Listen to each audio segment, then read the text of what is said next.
a fragilidade humana e a soberania divina, o sofrimento e a restauração de Jó. Lição 5. O lamento de Jó. Texto áureo. Porque antes do meu pão vem o meu suspiro, e os meus gemidos se derramam como água. Jó, capítulo 3, versículo 24. Verdade prática. O sofrimento pode nos levar à situação de extrema angústia, mas não devemos perder a esperança no agir de Deus. Leitura bíblica. Jó, capítulo 3, do versículo 1 ao versículo 26. Introdução. Na lição anterior, vimos de perto o drama vivido por Jó.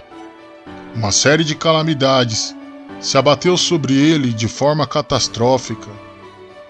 Do estado de riqueza e prosperidade, Jó passou a viver na adversidade. Seus amigos foram para consolá-lo, mas ficaram sem palavras ao contemplarem seu debilitado estado de saúde. Entretanto, depois de 7 dias, ele rompeu o silêncio com um lamento que veio do fundo da alma. Nesse lamento, Jó mirou o dia de seu nascimento e, através de 3 perguntas, desabafou tudo o que sentia naquele momento. Por que nasci? Por que não nasci morto? Por que ainda continuo vivendo? Nessa lição, veremos a reação humana diante do sofrimento. Perceberemos que não há qualquer indício de que Satanás tivesse alcançado êxito diante de Jó. Na perspectiva do patriarca, se Deus era a causa de sua vida, deveria também ser a causa de sua morte. Pois se dele vinha o bem, também deveria vir o mal. Tópico 1. Primeiro lamento de Jó. Por que nasci? Jó, capítulo 3, do versículo 1 ao 10. Subtópico 1. Por que nasci? A dor de Jó era profunda, e somente a poesia podia expressar toda a carga emocional vivida por ele. Nesse poema, os 10 primeiros versículos do capítulo 3 são a respeito do primeiro questionamento de Jó. Por que nasci? Esse questionamento sai do íntimo de Jó, assim como ocorre com a alma do salmista, Salmo de número 130, verso de número 1.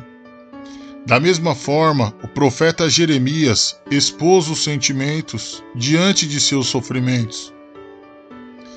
Jeremias, capítulo 20, do versículo 14 ao versículo 18. Nesse sentido, o patriarca não estava sozinho em lamentar diante da dor. Subtópico 2. Que em lugar da memória viesse o esquecimento. Nesse momento de dor, Jó não amaldiçoou a Deus, como Satanás previra. Em vez disso, amaldiçoou o dia de seu nascimento. No lugar de ser ocasião de grande celebração pelo dia do nascimento de criança, Jó amaldiçoou esse dia por ocasião do grande sofrimento e decepção. Para o homem de Uz, esse dia teria de ser apagado da memória. Não é assim que muitas das vezes nos sentimos? Um dia em que tudo foi mal e temos desejo de nunca mais lembrá-lo? Subtópico 3. Que em vez da ordem viesse o caos. Mencionamos o desejo de Jó para que o dia de seu nascimento não tivesse entrado no calendário e que dessa forma, tanto esse dia como essa noite jamais tivessem existido. No lugar da luz que raiou por ocasião do nascimento dele e que revelou todo o seu sofrimento, o patriarca desejou que as trevas dominassem. E por quê? Porque em vez de paz, veio a dor, em vez da ordem, o caos. Desse raciocínio, Jó menciona a imagem do Leviatã, este famoso e assombroso animal marinho, simbolizava o caos. O homem de Uz recorre a essa imagem para ilustrar o momento tenebroso que estava vivendo. A lógica é simples. Se Deus não tivesse feito aquele dia, ele não teria sido concebido e, portanto, não passaria por tudo isso. Nesse sentido, o Novo Testamento revela como nosso Senhor é misericordioso e nos trata com amor e ternura nos momentos de tribulação e angústia, pois, aos pés da cruz, é o melhor lugar para derramar a nossa alma. Tópico de número 2. Segundo o lamento de Jó. Por que não nasci morto? Subtópico 1. Descansando em paz. Os intérpretes observam que o discurso de Jó, a partir do versículo 11, muda de amaldiçoar para reclamar. A partir desse versículo, Jó passa a reclamar por não ter nascido morto. Para ele, morto teria sido melhor do que existir naquelas condições. Era a melhor maneira de não passar por toda aquela tribulação. Essas palavras de Jó revelam uma coisa: ele queria descanso de todo o seu sofrimento. O que Jó pedia era uma possibilidade real, pois muitos fetos nascem mortos. Para ele, a morte era uma forma de descansar em paz. Subtópico 2. Livre de tribulações. O dilema de Jó aumenta à medida que o sofrimento ganha intensidade. Ele continua com seu argumento da não existência. Ele está convencido de que, se não tivesse se tornado um ser, nada disso estaria acontecendo.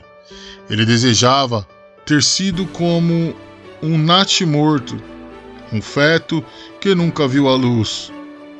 A palavra hebraica nepel, usada no versículo 16 como natimorto, possui o sentido de um aborto espontâneo e é traduzido dessa forma em Eclesiastes, capítulo 6, versículo 3.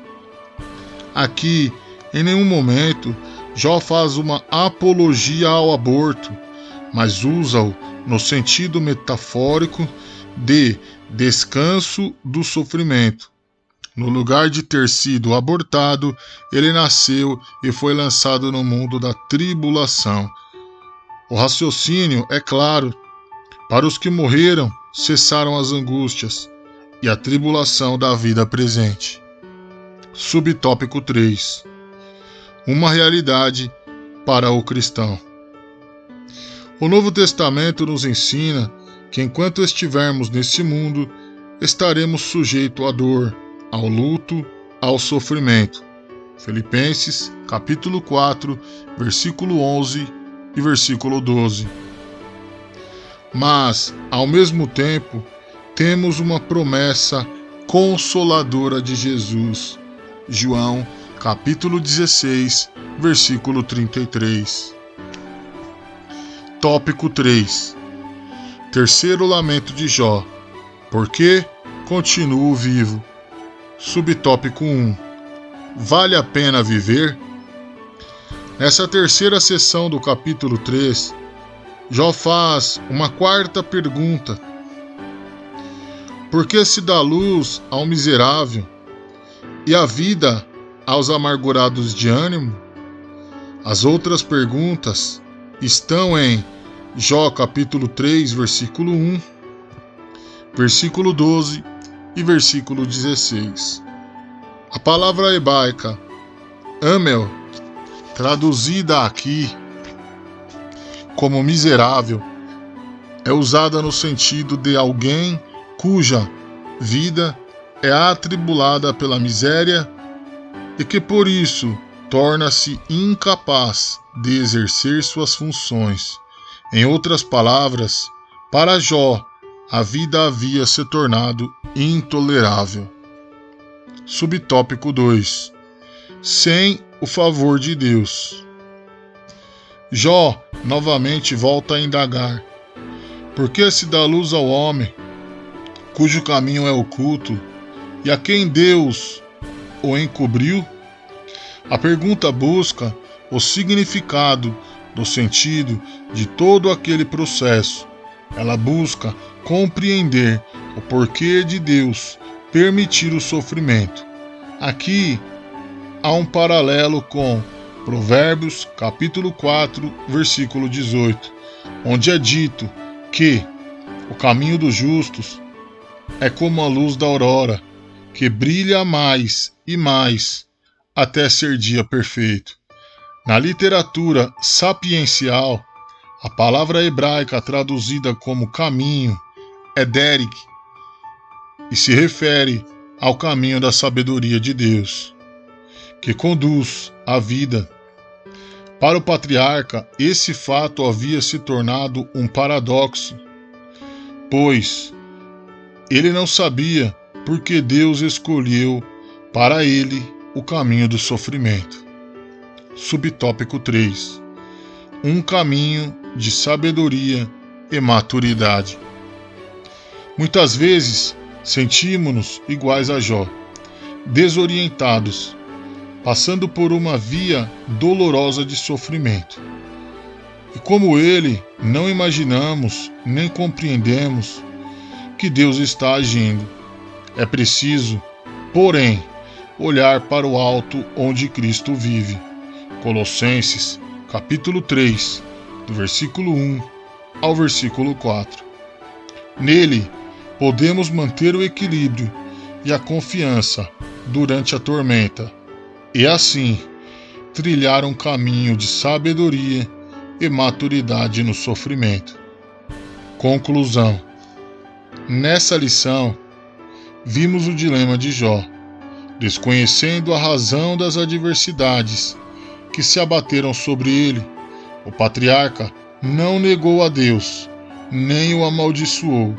Todavia, ele expôs toda a sua humanidade, de forma que o leitor que apenas o contempla, sem, contudo, participar de seu drama, tem dificuldade de entender o seu lamento, principalmente quando ele se dirige a Deus. É o lamento de um corpo ferido e de uma alma que, mesmo amando a Deus, se derrama angustiada.